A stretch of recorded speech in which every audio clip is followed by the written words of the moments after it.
तो अभी पिछले 2 दिनों में हमने ये आनंद पथ पुस्तक का जो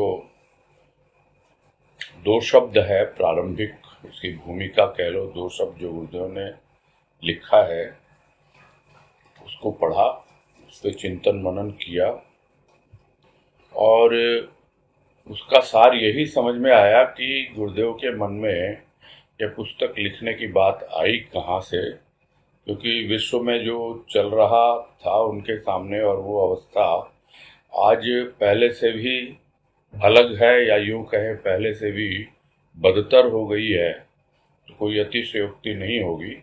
इसलिए पुस्तक लिखने की बात उनके मन में आई और यही कहा कि जो भी निष्पक्ष होकर और किसी प्रकार के तर्क वितर्क और आलोचना या निंदा स्तुति से परे हटकर इसका पठन पाठन करेगा, चिंतन मनन करेगा, तो अवश्य ही उसको प्रभु की कृपा से शांति प्राप्त होगी। क्योंकि ये जो अनुभव हैं गुरुदेव के, उन्होंने जो प्रस्तुत किए हैं इस पुस्तक में, एक कथोपकथन के रूप में किए हैं। कथोपकथन का मतलब होता है डायलॉग, वार्तालाप, यानी एक दूसरे से वार्तालाप के हिसाब से किए हैं। और आगे हम बढ़ेंगे जैसे जैसे इसमें समझते हुए जाएंगे। तो अब शुरू करते हैं पुस्तक, जिसका शीर्षक है आनंद पथ। और कह रहे गुरुदेव, जीवन के सुनहले प्रभात में ऋषि चिंतन कर रहा था स्वयं का पर का। स्वयं कौन, पर कौन? स्वयं अदृश्य था, पर समक्ष था। सोचता था पर कब स्वयं होगा एवं स्वयं से कब पूर्ण परिचय होगा। ये है पैराग्राफ और इसमें कह रहे हैं, ये ऋषि का नाम लेकर कह रहे हैं और हम यही मान के चलें कि यहाँ ऋषि का नाम बोल करके गुरुदेव अपने ही बारे में कह रहे हैं कि वो ऋषि स्वयं ही हैं।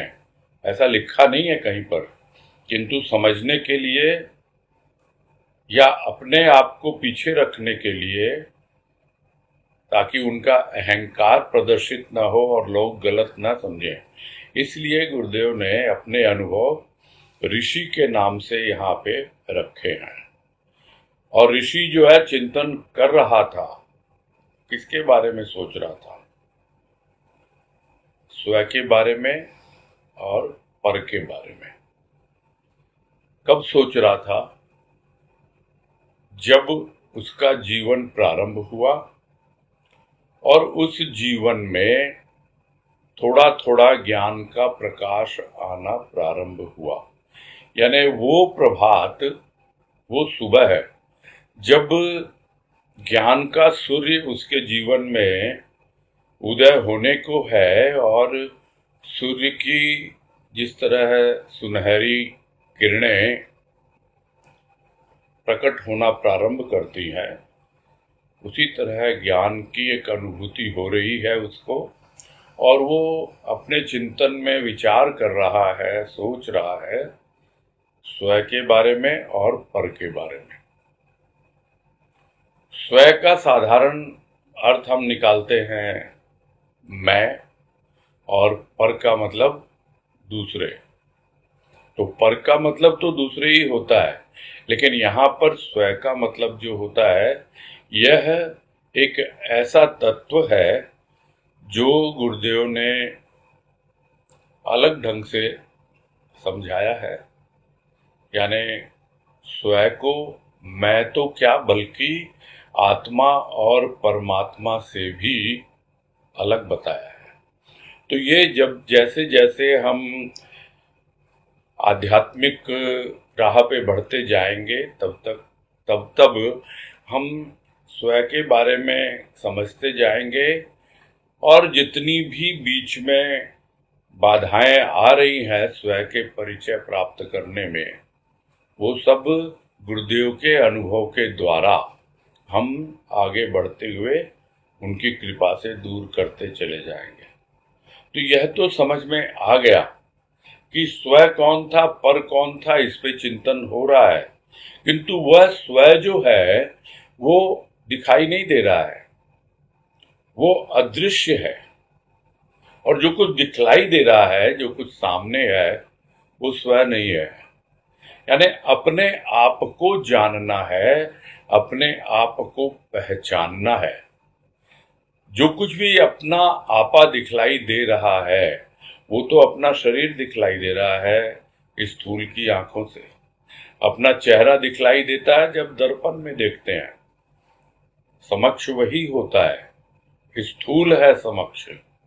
भले ही वो अपना हो, जिसे हम अपना कहते हैं, लेकिन वो अपना आपा नहीं है, वो हमारा स्वयं नहीं है, वो भी पर ही है। तो इसी तरह है, जो कुछ भी हमारे अलावा है वो तो पर है ही, और हमारे भी शरीर किसका है? मेरा है। ये मन, बुद्धि, चित्त, अहंकार, ये किसका है? मेरा है।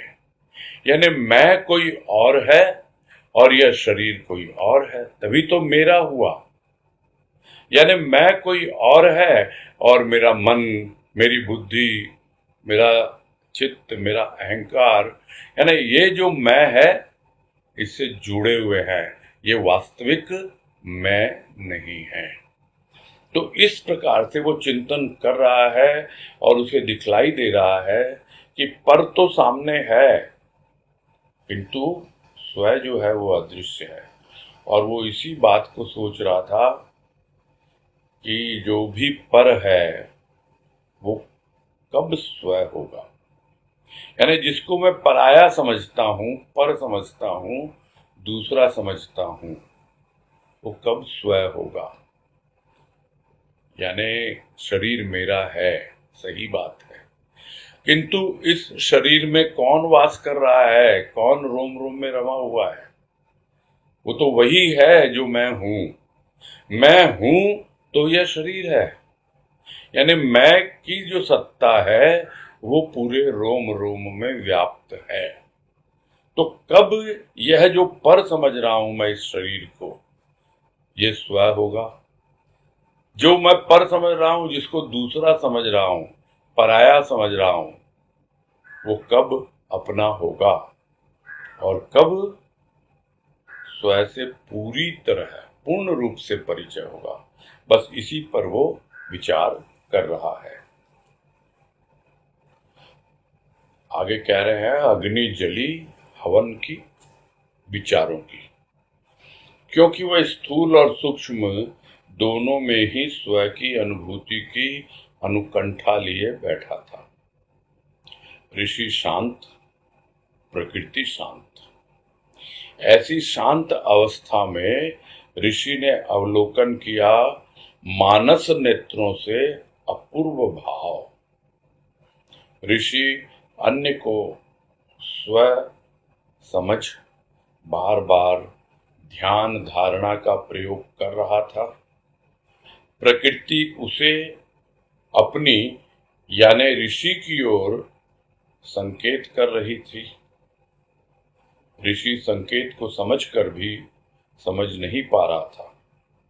मैं ही वह स्वयं हूं, अर्थात मैं ही वह ध्येय हूं जिसका ध्यान मैं कर रहा हूं, विश्वास न हो पाता था।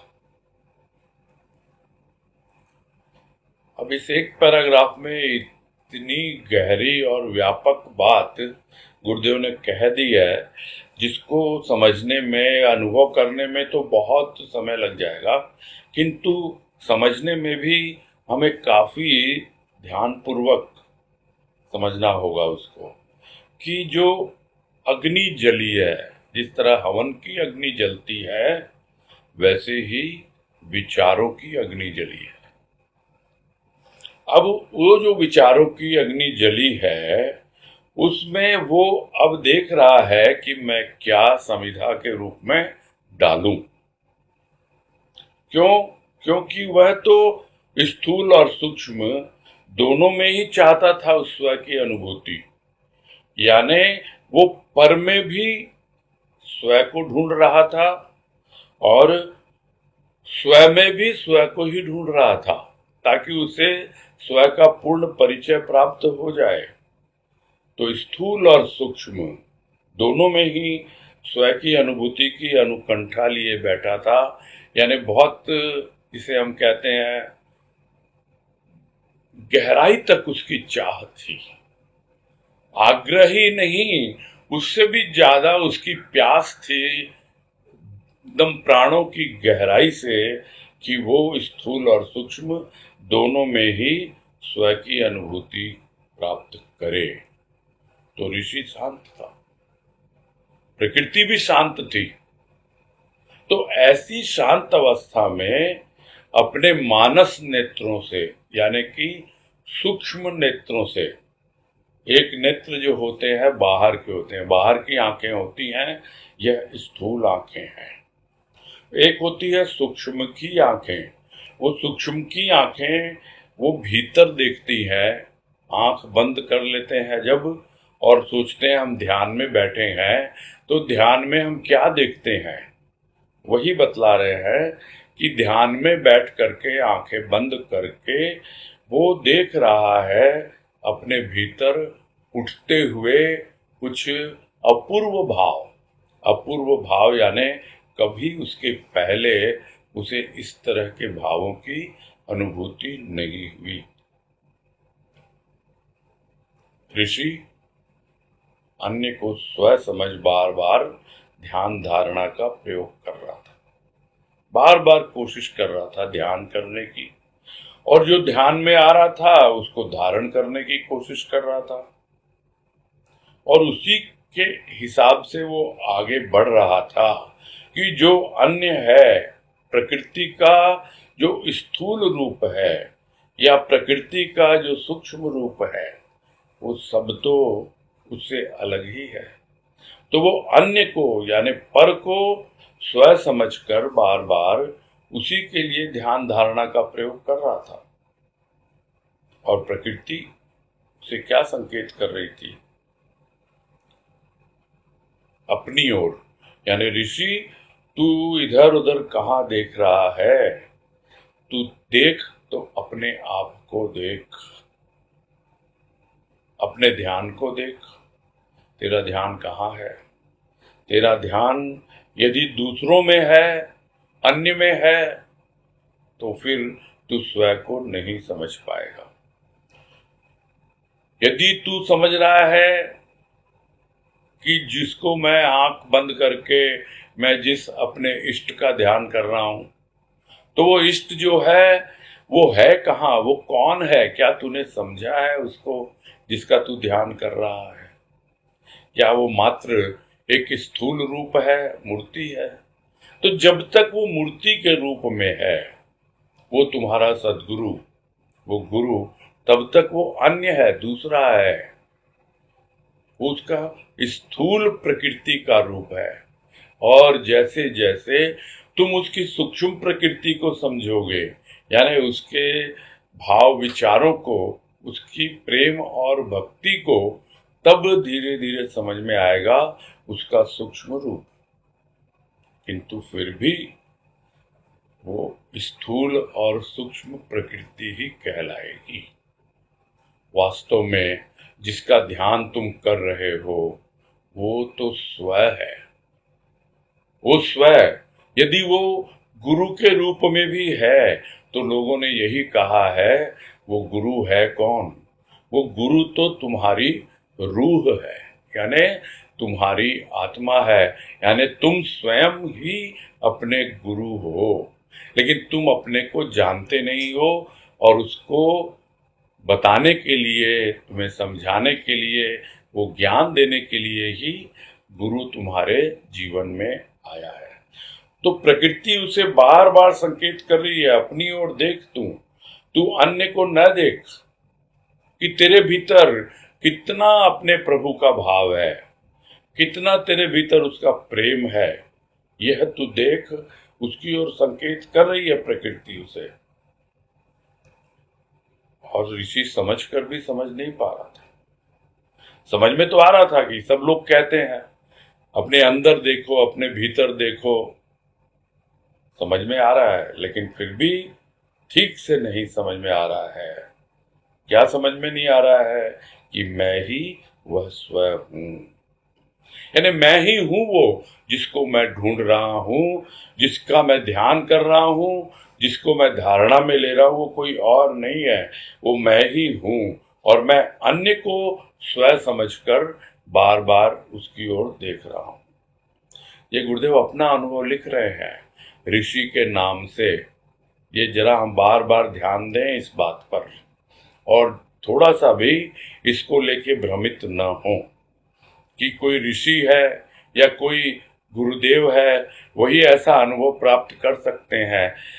उन्होंने पहले भी भूमिका में या 2 शब्दों में ही कहा कि यदि विज्ञ ज्ञानी भक्तों को ये विचार रुचिकर प्रतीत हुए तो ईश्वर की अनुकंपा से अवश्य ही वो इस रास्ते पे आगे बढ़ेंगे, और जो भी खोजी है, अन्वेषक है, उसको इसका समाधान जरूर मिलेगा। तो हम इससे प्रेरित हों और इस दिशा में आगे बढ़ने का प्रयास करें कि मैं ही वह स्वयं हूं, अर्थात मैं ही वह ध्येय हूं। यानी मैं किसका ध्यान कर रहा हूं? मैं जिसका ध्यान कर रहा हूं वो मैं ही हूं। तो ये 3 चीजें होती हैं, ध्यान, ध्येय और ध्याता। ध्याता, ध्याता यानी ध्यान करने वाला। ध्येय, ध्येय यानी किसका ध्यान किया जा रहा है। और ध्यान, ध्यान वो क्रिया है, वो प्रक्रिया है जिसके द्वारा प्राणी अपने ध्येय तक पहुंचना चाहता है। तो यदि तीनों चीजें बिल्कुल सीध में न हो, यानी अलाइनमेंट में न हो, तो फिर प्रगति नहीं होती है, फिर टेढ़ा मेढ़ा रास्ता मिलता है। जिस तरह सबसे छोटा रास्ता क्या होता है? सीधा रास्ता। यानी एक सरल रेखा जो होती है ज्योमेट्री के हिसाब से, वही 2 बिंदुओं के बीच में शॉर्टेस्ट डिस्टेंस होती है। यानी 2 पॉइंट्स के बीच में सबसे छोटी जो रेखा होती है वो सरल रेखा होती है। बाकी जो भी वक्र रेखा है, जो भी टेढ़ी मेढ़ी चलती है, उसको समय लगता है। तो ध्याता है एक जगह और ध्येय है एक जगह है, और वो रेखा वो ध्यान है जो दोनों को जोड़ रही है। दूरी अभी बनी हुई है, किंतु जैसे जैसे दोनों बिंदुओं के बीच में दूरी कम होती जाएगी, तब एक अवस्था बनेगी प्राणी की जब ध्याता, ध्यान और ध्येय तीनों एक बिंदु पे आ जाते हैं, यानी तीनों एकाकार हो जाते हैं। यही समझ में उसको नहीं आ रहा था कि जिसका ध्यान कर रहा हूं वो मैं ही हूं, और मैं ही अपना ध्यान कर रहा हूं। यह बात जिस दिन समझ में आ जाए तब जाके थोड़ा कुछ आगे का रास्ता खुले। लेकिन उसे तो विश्वास नहीं हो पाता था कि क्या ऐसा है। यही कह रहे गुरुदेव कि मैं ही वह स्वयं हूं, अर्थात मैं ही वह ध्येय हूं जिसका ध्यान कर रहा हूं।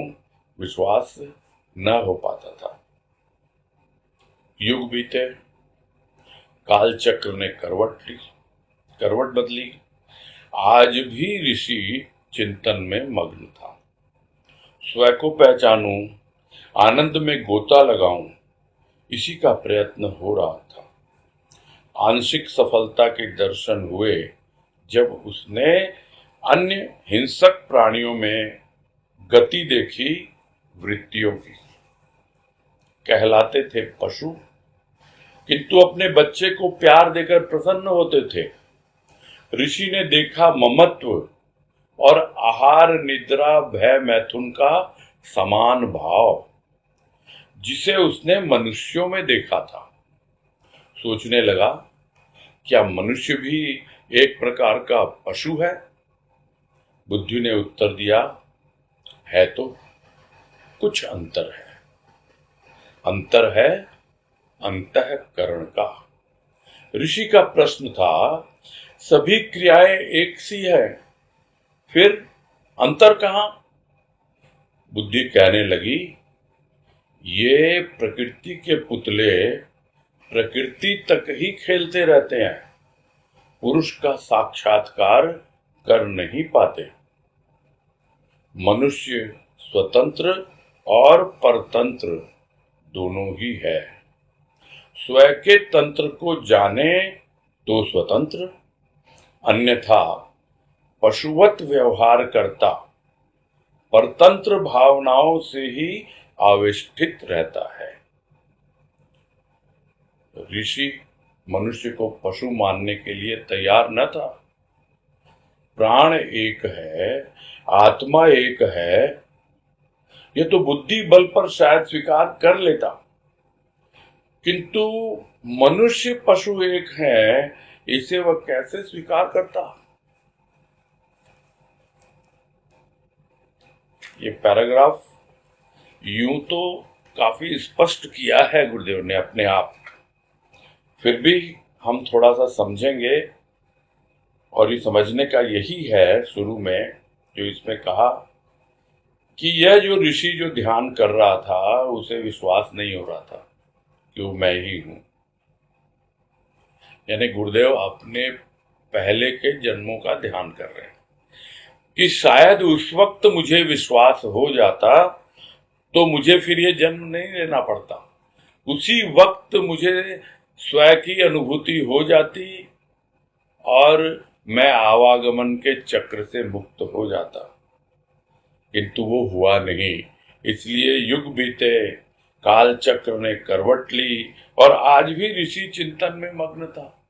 यानी आज भी वो ऋषि यानी अर्थात अपने लिए ही कह रहे हैं कि वो चिंतन में मग्न था कि स्वयं को पहचानूं, आनंद में गोता लगाऊं। इसी में मग्न था, इसी का चिंतन कर रहा था और इसी का प्रयत्न भी कर रहा था और कुछ कुछ उसे सफलता भी मिली, आंशिक सफलता भी मिली, उसे दर्शन हुए जब उसने देखा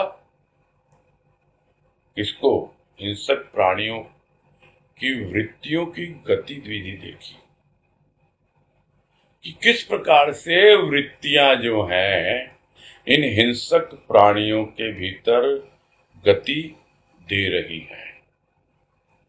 अन्य हिंसक प्राणियों में गति देखी वृत्तियों की, यानी उनकी वृत्ति किस प्रकार से कार्य कर रही है, इसके दर्शन तो हुए, उसे समझ में आया, किंतु वो तो आंशिक सफलता थी और वो विचार कर रहा था कि भाई कहलाते तो है ये पशु, किंतु ये भी बच्चों को प्यार देकर प्रसन्न होते हैं। तो ऐसा देखा उसने कि यह जो ममत्व का भाव पशुओं में है और जो आहार निद्रा भय मैथुन, इसके बारे में हम पहले भी चर्चा कर चुके हैं, तन और मन में ये प्रसंग आया था और फिर संक्षेप में हम समझ लेते हैं। आहार यानी भोजन, निद्रा यानी सोना नींद, भय यानी डर भयभीत होना, मैथुन यानी सृष्टि का संचालन करने के लिए जो कार्य परमात्मा ने सौंप रखा है पशुओं को भी और मनुष्यों को भी। तो यह जो आहार निद्रा भय मैथुन और ममत्व का भाव, यानी जो ममता एक पशु को अपने श्रावक के प्रति होती है, वही ममता मनुष्य को भी अपने बच्चे के प्रति होती है। वो सोचने लगा कि क्या मनुष्य भी एक प्रकार का पशु है क्या? तो बुद्धि ने उत्तर दिया कि है तो सही, मनुष्य भी एक प्रकार का पशु ही है। कब तक है? जब वो आहार निद्रा भय मैथुन में ही लगा रहता है। इससे परे वो कुछ सोचता ही नहीं है। इसलिए समझना है कि कुछ तो अंतर है, और वो अंतर क्या है? वो अंतर है अंतःकरण का। अंतःकरण यानी हमारा जो सूक्ष्म शरीर है, हमारी जो सूक्ष्म प्रकृति है, जो मन बुद्धि चित्त अहंकार, उसमें डिफरेंस है, उसमें अंतर है। हमारा अंतःकरण कुछ और है, पशुओं का अंतःकरण कुछ और है। तो ऋषि ने पूछा बुद्धि से कि सब तो एक सी है, फिर अंतर कहाँ हुआ? कोई डिफरेंस तो दिखाई देता नहीं है भाई। तो बुद्धि कहने लगी कि ये तो प्रकृति के पुतले हैं, यानी पूरी तरह प्रकृति पर ही आश्रित है, प्रकृति तक ही खेलते हैं और उससे बाहर निकल नहीं पाएंगे ये कभी भी। और जब तक प्राणी प्रकृति में ही है, चाहे स्थूल प्रकृति में, चाहे सूक्ष्म प्रकृति में, और प्रकृति से ही खेलता रहता है, तब तक वो पुरुष का साक्षात्कार नहीं कर पाता। यहां स्पष्ट कह दिया गुरुदेव ने कि कर नहीं पाते हैं पशु, प्रकृति के पुतले हैं, प्रकृति तक ही खेलते रहते हैं। तो यदि मनुष्य भी प्रकृति का पुतला बनकर प्रकृति तक ही खेलता रहे, तो वो पुरुष यानी परमात्मा का साक्षात्कार नहीं कर पाता, क्योंकि प्रकृति के बाहर निकल नहीं पाता वो। यह तो पशुओं का हाल है, वो निकल नहीं पाते, किंतु मनुष्य स्वतंत्र और परतंत्र दोनों ही है। यह जो बात है, ये बहुत समझने लायक बात है कि मनुष्य जो है वो एक ओर तो बंधा हुआ है, परतंत्र यानी बंधा हुआ है, और एक ओर स्वतंत्र है यानी मुक्त है। कुछ भी करने के लिए वो मुक्त है, जो चाहे वो कर सकता है। और यह स्वतंत्रता मनुष्य के अलावा किसी और प्राणी को परमात्मा ने नहीं दी है। इस बात को जरा हम बिल्कुल ध्यान पूर्वक और कान खोल के सुन लें और समझ लें कि जो स्वतंत्रता परमात्मा ने मनुष्य को दी है, वो किसी को भी नहीं दी है। यहां तक कि देवी देवताओं को भी वो स्वतंत्रता नहीं है। इसको थोड़ा सा समझेंगे हम संक्षेप में ही। देवता का काम क्या है? देना।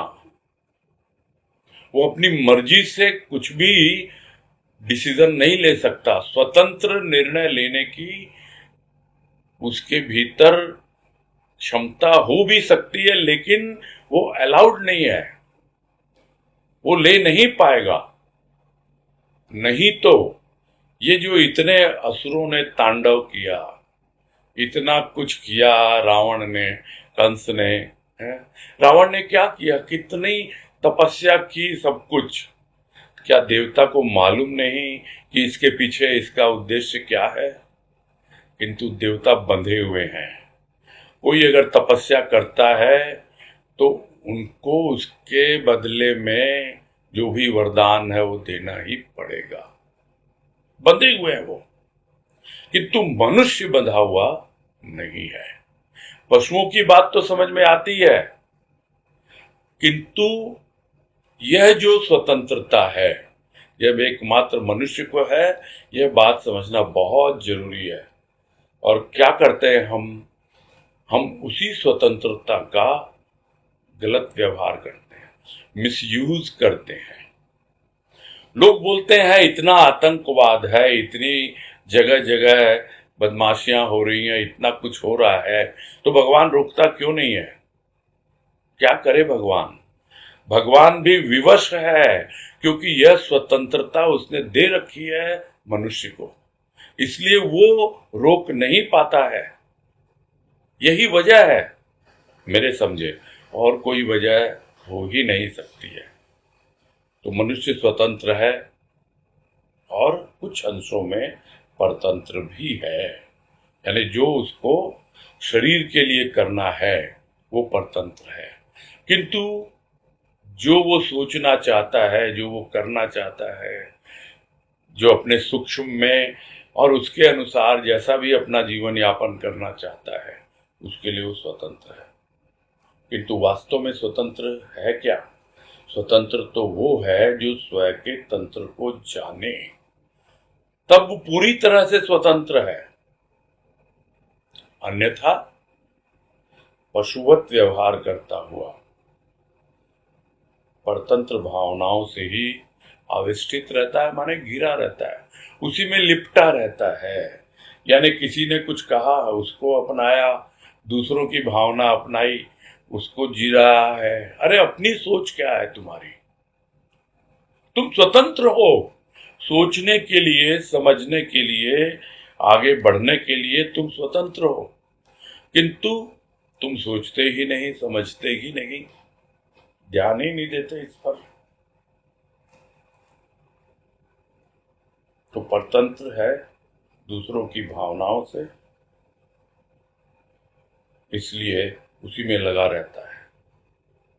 अगर उससे बाहर निकले तब स्वयं के तंत्र को समझे या स्वतंत्र जो हूं उसका सही सदुपयोग कर पाए। तो बुद्धि बल पर यह तो समझ सकता है कि प्राण एक है, आत्मा एक है। यानी जो प्राण प्राणी में है, तो ये पशु भी एक प्राणी है। आत्मा है मेरे भीतर, पशु में भी आत्मा है। यह तो बुद्धि बल पर शायद स्वीकार कर ले, किंतु मनुष्य और पशु दोनों एक हैं, इसे वह कैसे स्वीकार करेगा? नहीं कर पाता है। यही बड़ी मुश्किल हो जाती है मनुष्य को समझने के लिए। तो यहां यही कह रहे हैं गुरुदेव कि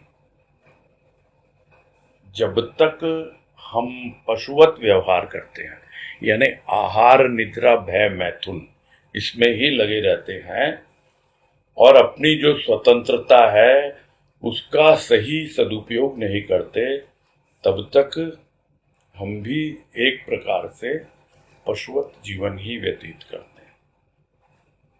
बुद्धि बल पर शायद हम समझ लें कि सबकी आत्मा एक है। जैसे कई जगह सुनने को आता है, तुम कौन हो? तुम शुद्ध बुद्ध आत्मा हो। तो खाली बोलने से या बुद्धि बल से कहने से तो नहीं होगा ना, समझना होगा, अनुभव करना होगा कि तुम कौन हो, शुद्ध बुद्ध आत्मा हो। तो बुद्धि बल पे शायद मान ले, किंतु मनुष्य और पशु दोनों एक हैं, तो वो स्वीकार नहीं कर पाता है। तो क्या हुआ फिर? वो आगे बतला रहे, चिंतन की गति तीव्र हो गई, स्थूल से सूक्ष्म की ओर चला। सूर्य की किरणों की तरह उसे प्रत्येक प्राणी प्रतीत हुआ। अति प्रसन्न था उसका मानस लोक। बुद्धि का स्थान अब मन ने ग्रहण किया, मनन होने लगा। प्रथम चिंतन था, अब मनन चिंतन का कार्य होने लगा। किरणें ही प्राणी हैं, किरणें मनुष्य में भी, पशु में भी। पशु और मनुष्य एक, एक की अनेक क्रियाएं। रूप की क्रीड़ा थी स्थूल जगत में। किरणों के अभिनय ने नाट्यशाला में विभिन्न विभिन्न अभिनेताओं की सृष्टि की। शब्द हुआ, ऋषि तुम सब एक। एक सूत्र, सूत्र में रंग बिरंगे पुष्प। देख और समझ, सूत्र तेरा जीवत्व भाव, और ये फूल तो प्राणी है जिन्हें तू पशु पक्षी के रूप में देखता है। ऋषि की अवस्था अपूर्व थी। आकाश, हृदय आकाश के ये शब्द झंकार थी हृत तंत्री की। आश्चर्य, एक मुहूर्त पूर्व जिसे मन न मानता था, उसी को अपनाया मन ने। शब्दों की शक्ति अद्भुत होती है। यह सुना था उसने। आज हृद आकाश के प्रत्येक शब्द गुंजरित हो रहे थे, मुखरित हो रहे थे। प्राणी सब में एक, किरणों का खेल, जगत नाट्यशाला, प्राणी अभिनेता। वाह, तब तो सर्वम नाट्यमयम जगत। वाह रे अनोखे अभिनय।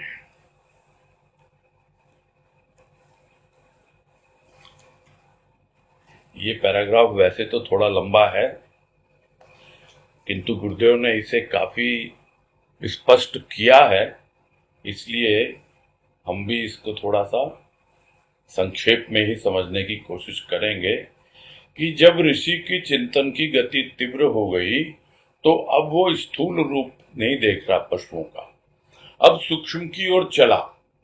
और जिस तरह सूक्ष्म में अनुभव होता है कि सूर्य से किरणें निकली तो प्रत्येक प्राणी सूर्य की किरणों की तरह उस परमात्मा से ही प्रकट हुआ है, यह उसे अनुभव होने लगा।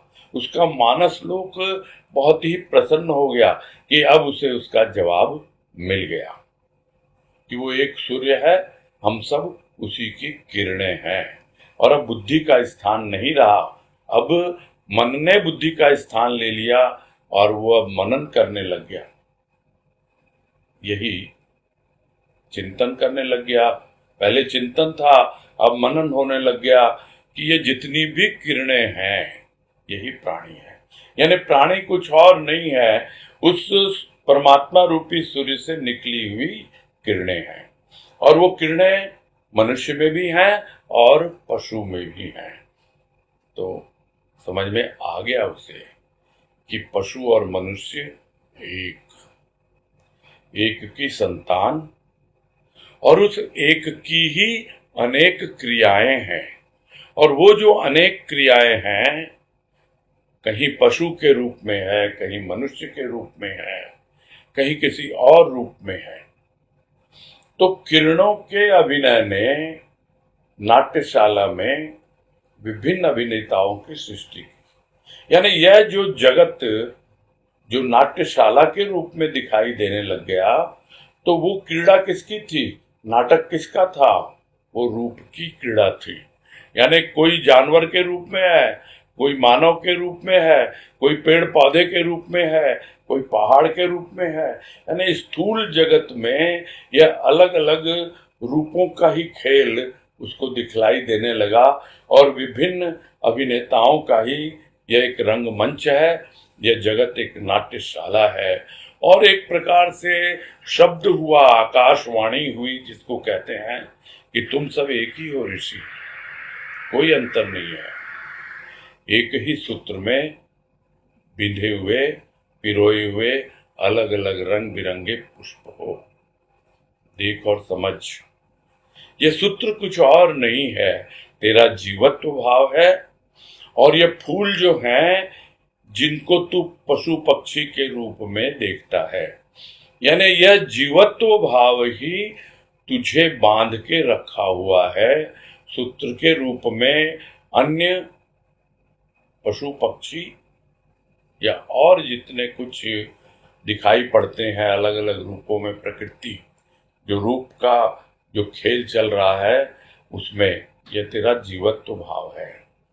और ऋषि की अवस्था बिल्कुल अपूर्व थी। यानी वो इतना चकित हो गया कि ये सब मैं क्या देख रहा हूं। क्या हुआ उसकी अवस्था कि आकाश, यानी कौन सा आकाश, बाहर का नहीं, ये भीतर का घटाकाश, ये हृदय का आकाश, वो झंकृत हो रहे थे। और झंकार कौन पैदा कर रहा था, ये हृदय की तंत्री। यानी हृदय का जो एक बजने का, अपने आप बजाने वाला जो हृदय की तंत्री थी, जो यंत्र था संगीत पैदा करने के लिए, वो बजा रहा था। बजाने वाला अब वो समझ नहीं आ रहा था। पूरा हृदय के आकाश में वो शब्द झंकृत हो रहे थे कि तुम सब एक, तुम सब एक। और आश्चर्य हुआ उसे। और यह आश्चर्य क्या कि एक मुहूर्त पूर्व, यानी थोड़ी सी देर पहले ही, जिसको मन मान ही नहीं रहा था, और अब मन मान रहा है कि तुम सब एक हो। तो यह होती है शब्दों की शक्ति। यह अब तक उसने सुना था कि अद्भुत होती है, और यह शब्द जब भीतर से उमड़ा कि ऋषि तुम सब एक, तो उस शक्ति को वो अनुभव करने लगा। अब तक उसने सुना था, और अब हृदय आकाश के प्रत्येक शब्द गुंजरित हो रहे थे, मुखरित हो रहे थे। उस एक शब्द ने अनेकों अनेक शब्दों को प्रकट किया। जिस तरह एक सूत्र में न जाने कितने पुष्प पिरो दिए गए हों, वैसे ही उस एक शब्द की झंकार ने न जाने कितने शब्दों को प्रकट किया, और वो सब हृदय आकाश में मुखरित हो रहे थे, यानी कि अपने आप को प्रकट कर रहे थे। और यही था कि प्राणी सब एक है। ये सब किरणों का खेल है। जिस तरह अलग अलग किरणें हैं, वैसे ही अलग अलग प्राणी हैं, अन्यथा सब एक ही है। और ये जगत कुछ और नहीं है। यह जगत एक नाट्यशाला है, एक रंगमंच है, जहां तरह तरह के प्राणी अपना अपना रोल अदा कर रहे हैं, सब एक्टिंग कर रहे हैं, नाटक कर रहे हैं। और तब उसको समझ में आया, सर्वम नाट्यमयम जगत, यानी पूरा जो जगत है वो नाट्यमय है। इसके पहले तक सुना था, अब उसे वो अनुभव हुआ, और तब वो निष्कर्ष निकालता है, अरे वाह भाई वाह, ये भी एक अनोखा अनुभव चल रहा है इस जगत में, इस पूरी सृष्टि में।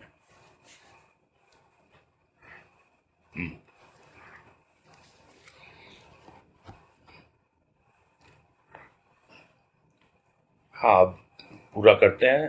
अब आगे अपन, जैसे प्रत्येक दिन होता है,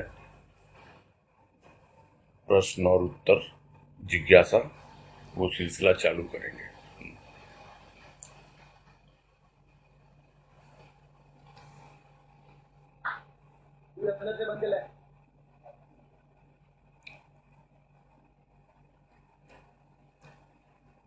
हाँ, हम प्रेफरेंस देते हैं नए लोगों को, है ना वनीता? जी भैया। हाँ भैया जी। अच्छा, ये निष्काम सुरेखा, ये वही होगा? म्यूट करना है भैया जी। है? हाँ, मैं बता रहा हूँ आपको, है ना? बोलिए भैया। जी जी। कई सारे आ गए अब, हैं? राजकला लड्ढा से तो कल परसों बात हुई, उनको थोड़ा बाद में मौका मिलेगा। और अब बहुत सारे हाथ खड़े हो रहे हैं। पहले हम मौका देंगे, ये पूरा नाम लिखिए भाई, चंदाज आईफोन। ये कौन चंदा है मालूम नहीं, कल परसों भी इन्होंने हाथ ऊपर किया था, लेकिन बाद में नजर नहीं आया। हाँ, आइए, इनका खोल दीजिए आप म्यूट, अनम्यूट कर दीजिए इनको। जी भैया जी।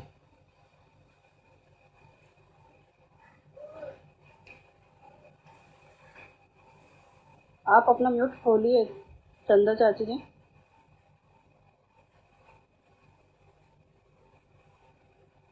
उनका म्यूट नहीं हो रहा है भैया जी।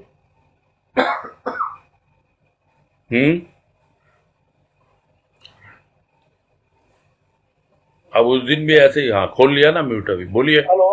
हाँ, बोलिए बोलिए। हेलो भाई। हाँ, बोलिए, सुनाई दे रहा है। बोलिए बोलिए। हेलो। कहाँ अभी? अभी कहाँ चल? आप अभी प्रवचन में बताए कि जब उसकी, हेलो। हाँ, कौन बोल रहे हैं? हाँ, अपना नाम बताएंगे पहले। हाँ, कौन बोल रहे हैं? नाम बताएंगे अपना। अच्छा, महेश जी बोल रहे हैं। हाँ, बोलिए। हाँ, बोलिए बोलिए। हेलो। हाँ, बोलिए, मुझे सुन रहा, आप बोलिए। वही आप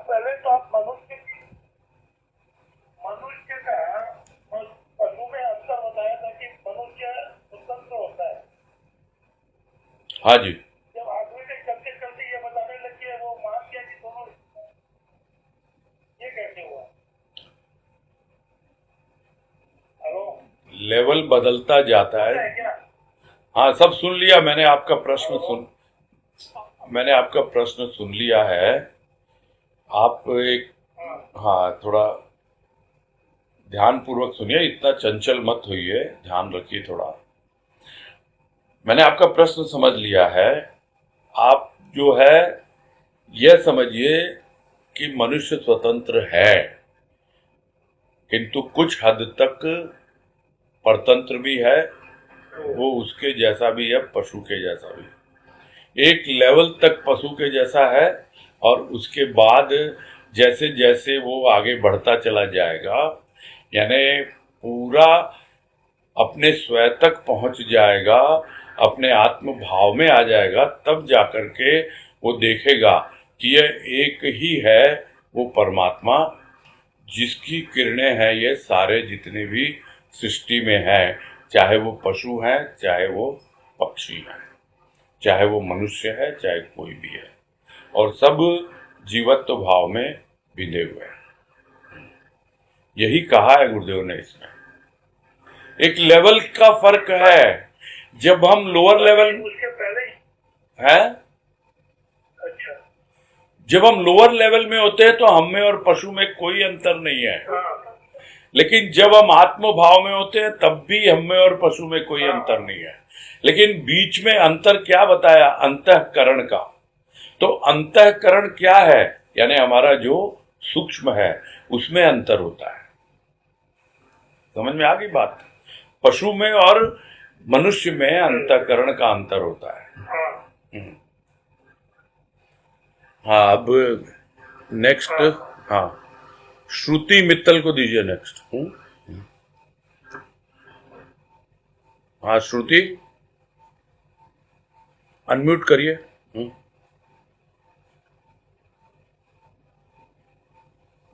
हाँ, थोड़ा साउंड बढ़ाओ, नजदीक में आओ ना आप। हाँ, पास में जीवित्व भाव जो बोला है ना, या लास्ट पैराग्राफ के माध्यम में। हाँ, हाँ, हाँ, बोलिए बोलिए, सुन। देख और समझ सूत्र तेरा जीवित्व भाव, और ये फूल तो प्राणी है। जीवित्व भाव के बारे में कुछ समझना था थोड़ा सा। ये सूत्र कैसे हुआ? जब तक हम जीव के भाव में रहेंगे तब तक हम उनसे बंधे रहेंगे। यानी वो जो सूत्र पिरोया हुआ है, हम भी सृष्टि के ही अंश हैं, हम भी एक जीव ही हैं। जैसे पशु भी एक जीव है और सब कुछ है, निर्जीव कुछ भी नहीं है। गुरुदेव ने कहा कि जो तुमको जड़ प्रतीत होता है ना, वो जड़ नहीं है। और पशु तो वैसे भी चलते फिरते दिखलाई देते हैं। तो जो जीवत्व भाव है उसने ही बांध रखा है हमको इन सब से। जिस दिन यह जीवत्व भाव नहीं रहेगा, यानी शिवत्व भाव आ जाएगा, तब हम ये जो सूत्र है, यह सूत्र यानी जीवत्व भाव का सूत्र यानी धागा, वो टूट जाएगा और हम उन्मुक्त हो जाएंगे। मुक्त होकर के निकल जाएंगे इस धागे से। यानी जो रंगमंच जो बताया और जो पूरा खेल बताया सृष्टि का, फिर हम उससे बाहर निकल आएंगे, और उसी को मोक्ष कहा जाता है।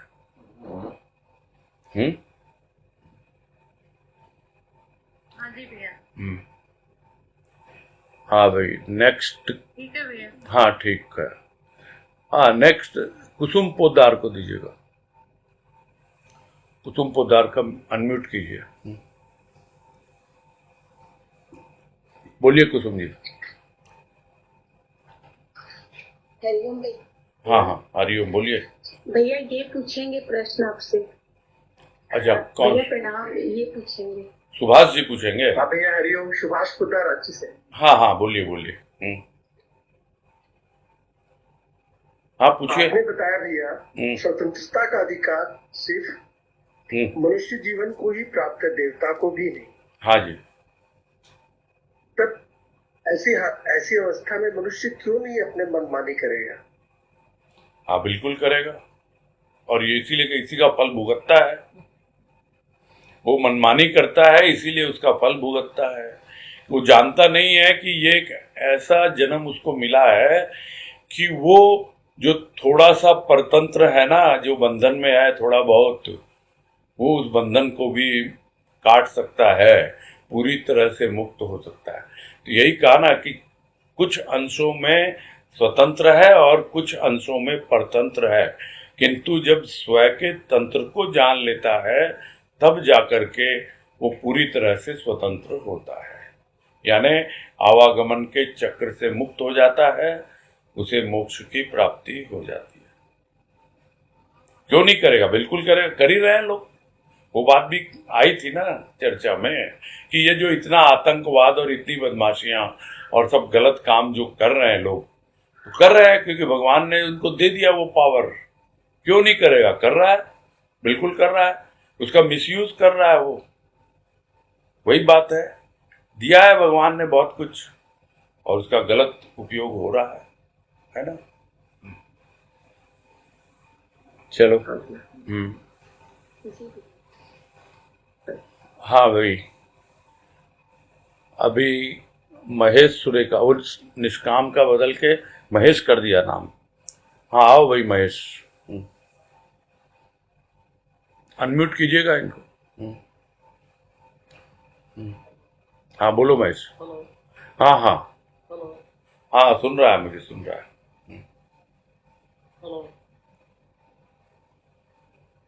हाँ भाई, मुझे तो सुन रहा है, आप बोलिए।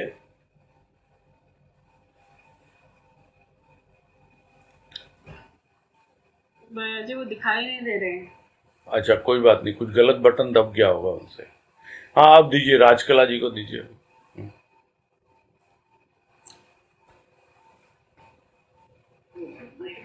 हाँ बोलिए राजकला जी। हाँ भैया प्रणाम। हाँ हरिओम, बोलिए। भैया जो आपने ये कहा कि हाँ आकाश, हृदय आकाश के ये शब्द झंकार सी हर तंत्री की, ये तो क्लियर होगा। क्या समझ नहीं आया, क्या पूछ रहे हैं आप? हेलो। हाँ मुझे सुन रहा है, बोलिए। आकाश जो तीसरा लास्ट पैराग्राफ है उसमें, आकाश हृदय आकाश के ये शब्द झंकार सी हत तंत्री की। हाँ जी, एक आकाश है जिसे तू पशु पक्षी के रूप में देखता है। हाँ बोलिए बोलिए। उसके आगे लाइन है, वो तो समझ गया मैं, वो तो मैं समझ गया। हत तंत्री। हाँ वो मैंने, थोड़ा क्लियर नहीं हुआ भैया। आकाश है, हृदय आकाश की बात कर रहे हैं, उसको एक्सप्लेन किया। ये आकाश कोई ऐसा वैसा आकाश नहीं है, ये हृदय आकाश है, यानी कि आपका हृदय बिल्कुल खाली हो गया अभी, एकदम आकाश की तरह। और यह जो हृदय है उसके अंदर ही एक झंकार पैदा हो रही है, जैसे हृदय का जो सितार है या हृदय की जो वीणा है वो बज उठी है और ये शब्द उसी तरह झंकृत हो रहे हैं। और वो कौन सा शब्द? वो यही शब्द कि ऋषि तुम सब एक।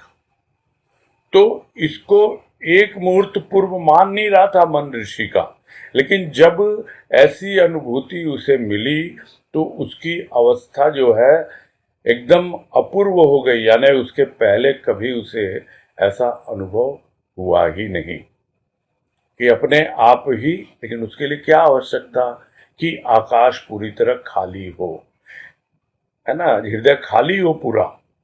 जब तक जगह खाली नहीं होगी तो फिर शब्द गूंजेंगे कैसे, और जब गूंजेंगे नहीं तो झंकार कैसे बनेंगे।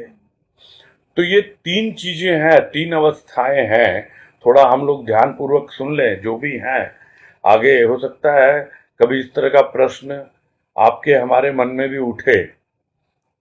शब्द क्या लाता है? शब्द एक ध्वनि लाता है, और वो ध्वनि किसमें बदलती है? जब खाली स्थान मिलता है ध्वनि को तो वो गूंज में बदलती है। ध्वनि यानी साउंड, साउंड किस में बदला? गूंज, गूंज यानी इको, इको में बदला। और उसके बाद में जब इको और आगे बढ़ जाता है तब वो झंकार में बदल जाता है, यानी वाइब्रेशन।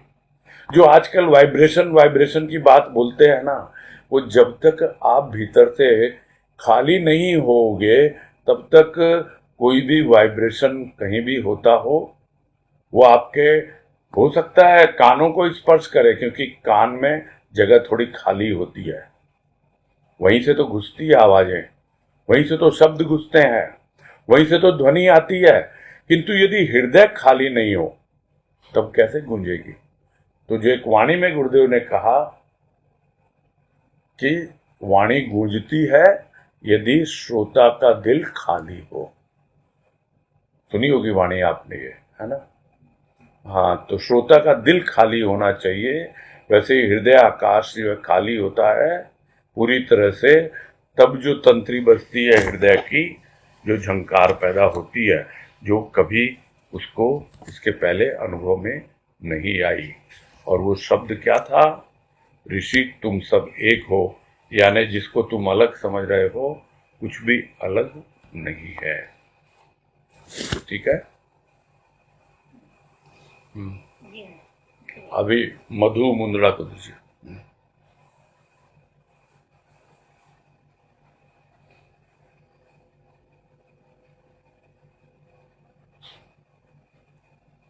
हाँ, अनम्यूट कीजिए।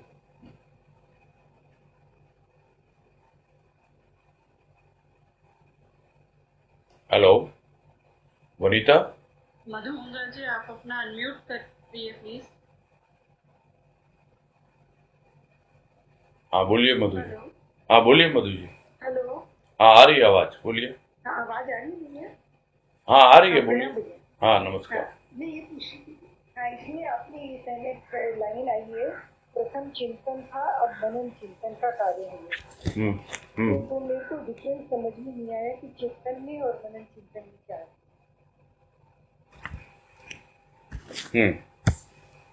इसके लिए तो आपको फिर वो लेख पढ़ना पड़ेगा गुरुदेव का। चिंतन मनन ध्वनि नाम से एक लेख गुरुदेव ने लिखा है आनंद ध्वनि पुस्तक में, और उसमें गुरुदेव ने बतलाया है कि चित्त चिंतन करता है और मन मनन करता है। यानी मन का काम है मनन करना और चित्त का काम है चिंतन करना।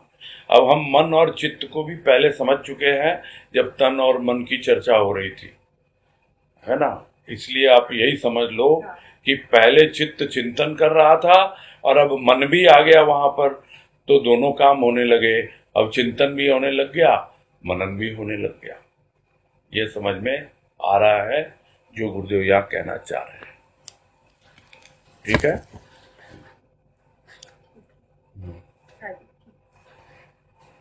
हाँ जी, पूनम अग्रवाल। अब 1 मिनट रह गया है, जल्दी से बोलिए। और जिनको आज मौका नहीं मिल रहा है वो कल सबसे पहले तैयार रहिए अपना हाथ खड़ा करने के लिए, है ना? हाँ पूनम जी बोलिए।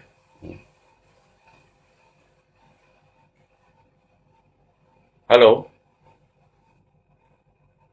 अनम्यूट हो गया है, बोलिए। हेलो वनीता। जी भैया जी। नहीं, मुझे लगा आवाज मेरी ओर से तो जा रही है ना। अनम्यूट हो गया है। अनम्यूट हो गया है, उनको बोलिए। बोल नहीं रहे ना। पूनम अग्रवाल जी, आपका अनम्यूट हो गया है, अब आप बात कर सकते हैं। हेलो, उस पर जवाब नहीं आ रहा है भैया। चलो कोई बात नहीं है, इधर समय भी हो गया, 2 बज गए हैं, तो अब पूरा किया जाए, है ना? ठीक है? ठीक है भैया जी। हाँ, अब सबको अनम्यूट कर दीजिए, सबको हरिओम हो जाएगा।